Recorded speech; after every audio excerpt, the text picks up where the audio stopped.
আজকে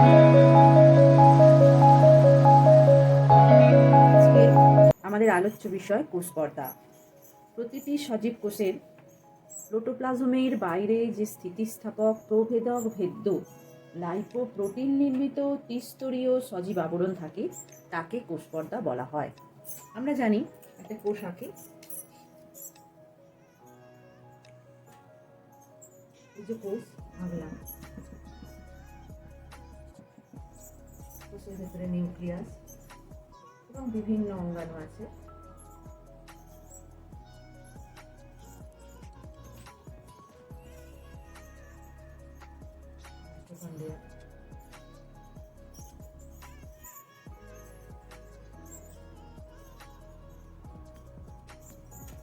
এই যে কোষের ভিতরের এই প্রোটোপ্লাজমকে আবরণ করে আবৃত করে যে সজীব স্থিতিস্থাপক প্রভেদক ভেদ্য পর্দা, সজীব স্থিতিস্থাপক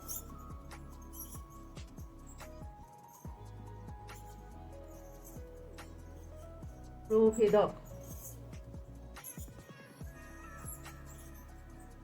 ভেদ্য পর্দা প্রধানত লাইপো প্রোটিন নির্মিত ত্রিস্তরীয়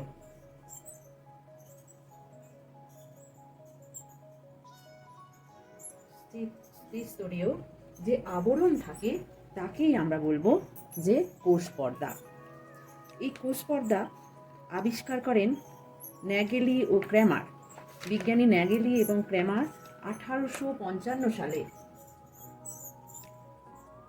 এটা আমি যখন কোষ সম্বন্ধীয় বিভিন্ন আবিষ্কার এবং আবিষ্কারকের ভিডিওতে বলেছি, ন্যাগেলি এবং ক্র্যামার আবিষ্কার করেন, কিন্তু কোষ পর্দার নামকরণ করেন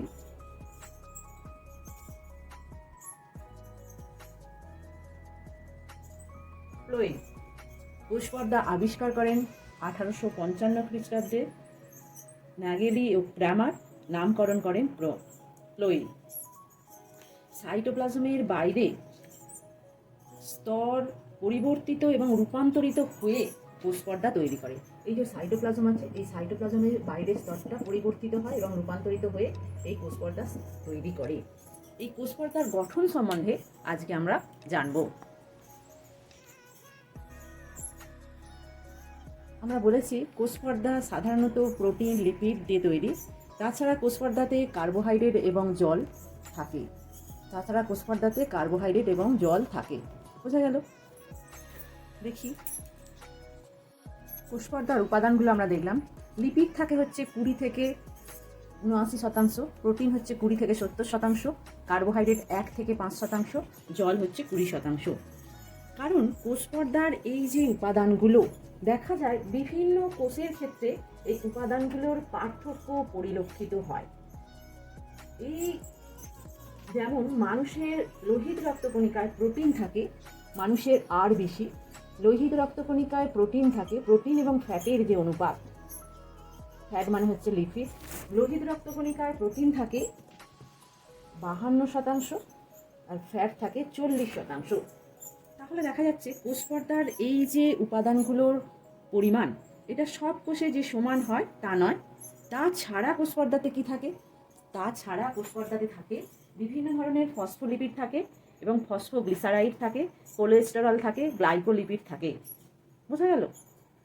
কোষ পর্দার যেসব কার্বোহাইড্রেট থাকে সেগুলো সাধারণত শাখাযুক্ত বা শাখাবিহীন অলিগোস্যাকারাইড যুক্ত। এবং এই প্লাজমা পর্দা, যেটাকে আমরা কোষ পর্দা বলছি, এখানে 30 রকমের উৎসেচক থাকে। এই উৎসেচকগুলো প্রধান উৎসেচকগুলো হচ্ছে ATPase, এস্টারেজ, ফসফেটেজ। এই উৎসেচকগুলো কোষ পর্দার মধ্যে দেখা যায়। এরপর আমরা দেখি কোষ পর্দার গঠনটা কেমন হয়।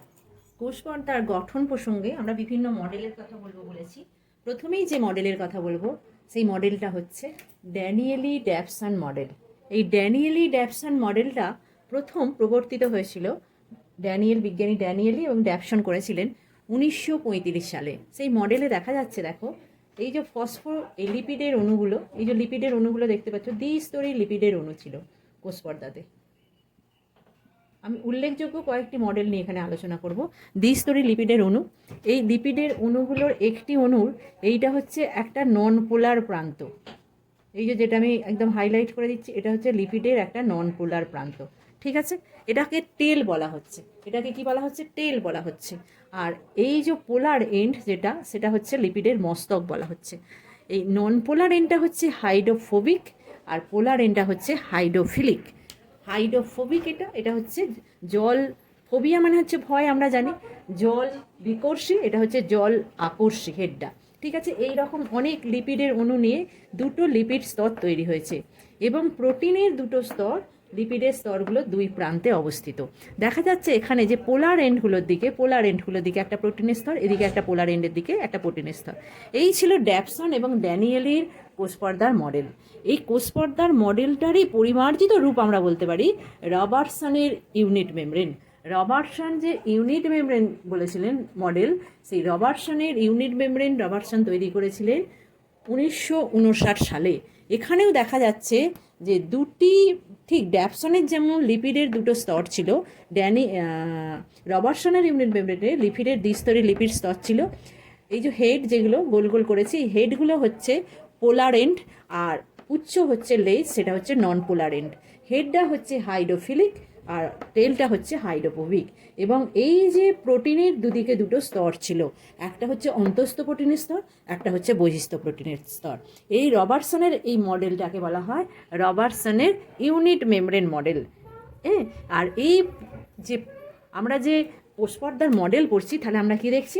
কোষপর্দার মডেলে আছে প্রোটিন, আছে এখানটায় লিখি প্রোটিন, লিপিড, দুটো স্তর লিপিড আছে, আর প্রোটিন। ওই জন্য এই কোষপর্দাটাকে বলা হয় পিএলপি পর্দা। কোষপর্দার এই মডেলগুলোকে বলা হয় পিএলপি মডেল বা পিএলপি পর্দা। বোঝা গেল? এরপর কোষপর্দার যে মডেলটা নিয়ে আমরা আলোচনা করব, সেটা হচ্ছে সর্বজন স্বীকৃত মডেল, ক্যালিফোর্নিয়া বিশ্ববিদ্যালয়ের বিজ্ঞানী সিঙ্গার এবং নিকেলসন 1972 সালে কোষপর্দার যে মডেলটা বলেছিলেন, সেই মডেলটা আমরা চিত্রের সাহায্যে এরপরে ব্যাখ্যা করব। কেমন? এখন আমরা কোষপর্দার যে মডেলটি সম্পর্কে আলোচনা করব, সেটা হচ্ছে ফ্লুইড মোজাইক নকশা। এই ফ্লুইড মোজাইক নকশা বা ফ্লুইড মোজাইক মডেল সিঙ্গার এবং নিকেলসন 1972 সালে উপস্থাপন করেন। এই যে সিঙ্গার নিকেলসন 1972 সালে যে মডেল দিয়েছিলেন, সেটি হলো fluid mosaic model.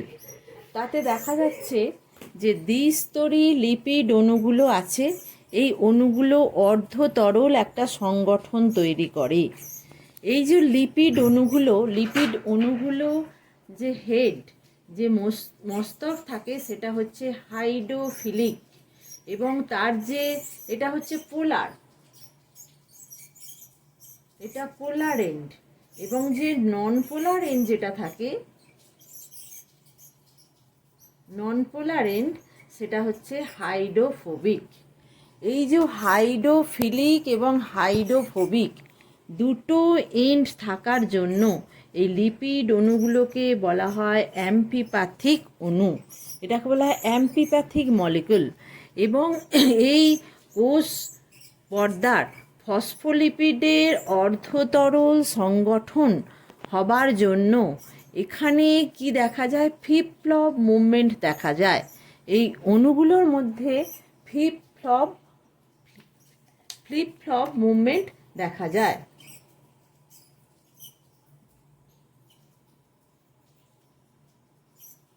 Flip flop movement দেখা যায়। এবং এই দ্বিস্তরী অণুর মধ্যে প্রোটিন মলিকুলগুলো বিভিন্নভাবে নিমজ্জিত, অর্ধনিমজ্জিত, বা এই যে লিপিডের যে পোলার এন্ড, সেই পোলার এন্ডটাকে স্পর্শ করে অবস্থান করে, লিপিডের পোলার এন্ডটাকে স্পর্শ করে অবস্থান করে। এই যেগুলো নিমজ্জিত অবস্থায় আছে যে প্রোটিনগুলো, সেই প্রোটিনগুলোকে বলা হয় ইনসেন্ট্রিক প্রোটিন। সেই প্রোটিনগুলোকে বলা হয় ইনসেন্ট্রিক প্রোটিন, যেগুলো সম্পূর্ণভাবে নিমজ্জিত অবস্থায় আছে। এই অণুটি এবং এই অণুটি দেখা যাচ্ছে সম্পূর্ণভাবে নিমজ্জিত অবস্থায় আছে। সম্পূর্ণভাবে নিমজ্জিত অবস্থায় আছে এবং এটি হচ্ছে আংশিকভাবে নিমজ্জিত অবস্থায় আছে। এদেরকে বলা হয় ইনসেন্ট্রিক প্রোটিন। এই ইনসেন্ট্রিক প্রোটিনের মধ্যে কিছু প্রোটিন আছে যাদের মধ্য দিয়ে যে প্রোটিন অণুর মধ্য দিয়ে একটা চ্যানেল তৈরি হয়েছে, একটা টানেল তৈরি হয়েছে, একে চ্যানেল প্রোটিন বা টানেল প্রোটিন বলা হয়।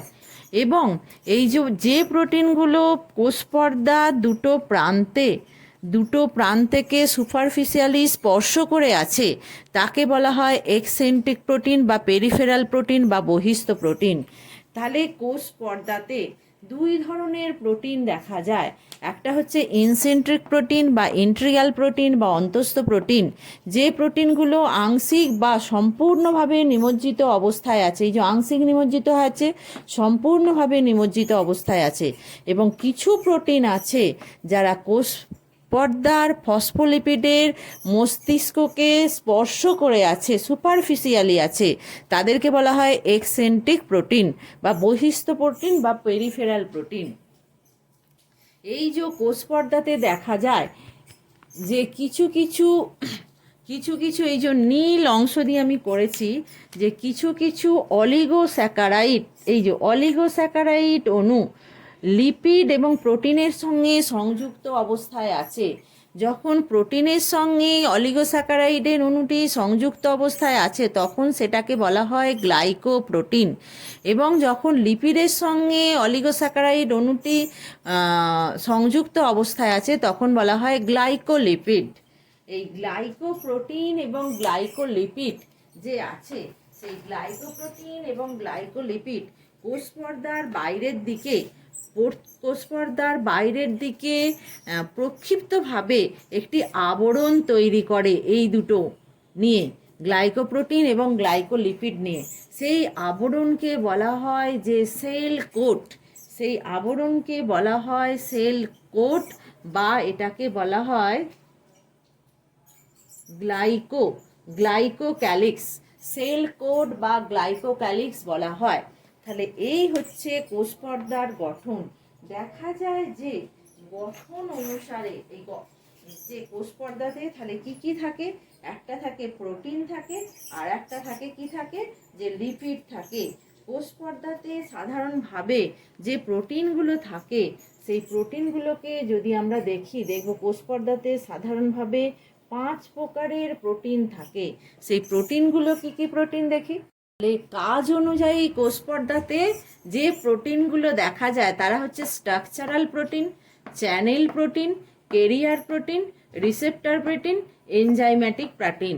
তাহলে 5 প্রকারের কাজ অনুযায়ী কোষপর্দাতে 5 প্রকারের প্রোটিন দেখা যায়। তাহলে আজকে আমরা যেটা আলোচনা করলাম সেটা হচ্ছে যে কোষপর্দার গঠন সম্বন্ধে আমরা আলোচনা করলাম। সাধারণভাবে বলা যায় যে কোষপর্দাতে 50% প্রোটিন থাকে এবং 40% লিপিড থাকে এবং বাকিটা কার্বোহাইড্রেট থাকে। তাহলে আজকে আমরা যেটা আলোচনা করলাম সেটা হচ্ছে কোষপর্দার গঠন আলোচনা করলাম। এই প্রসঙ্গে বলে রাখা ভালো, অন্তর্নিহিত প্রোটিনগুলোর মধ্যে, অন্তর্নিহিত প্রোটিন মানে হচ্ছে ইনসেন্ট্রিক যে প্রোটিনগুলো আছে, এই প্রোটিনগুলোর মধ্যে এক ধরনের প্রবণতা দেখা যায়। সেটার কি, এদের স্থান পরিবর্তনের প্রবণতা দেখা যায়। কোনো সময় প্লাজমা পর্দার একটা অংশে এই প্রোটিনগুলো জমা হয়ে যায়, তখন যে গঠন তৈরি করে জমা হয়ে গিয়ে, তখন সেই গঠনটাকে বলা হয় ক্যাপিং। সেই গঠনটাকে কি বলা হয়, ক্যাপিং বলা হয়। তাহলে ক্যাপিং কি, এই যে অন্তস্থ প্রোটিনগুলো যখন কোষপর্দার একটা জায়গায় জমা হয়ে যায় তখন সে যে গঠনটা তৈরি করে তখন সেটাকে বলা হচ্ছে ক্যাপিং। তাহলে আজকে যে আমরা পড়লাম সাধারণভাবে কোষ পর্দার গঠনটা পড়লাম, এবং এর পরের ভিডিওতে আমরা কোষ পর্দার বিশেষ কিছু গঠন আছে, যেমন ডেসমোজোম, হ্যাঁ, সেই গঠনগুলো অন্তর্ভাঁজ, নালী কিভাবে তৈরি করে, মাইক্রোভিলাই কোথায় দেখা যায় সেই গঠনগুলো, বিশেষ গঠনগুলো, এবং তাদের কাজ কি সেই সম্বন্ধে আলোচনা করব, এবং কোষ পর্দার কাজ সম্বন্ধে আলোচনা করব আরো ব্যাপকভাবে। আজকে এই ছিল আমার আলোচ্য বিষয়।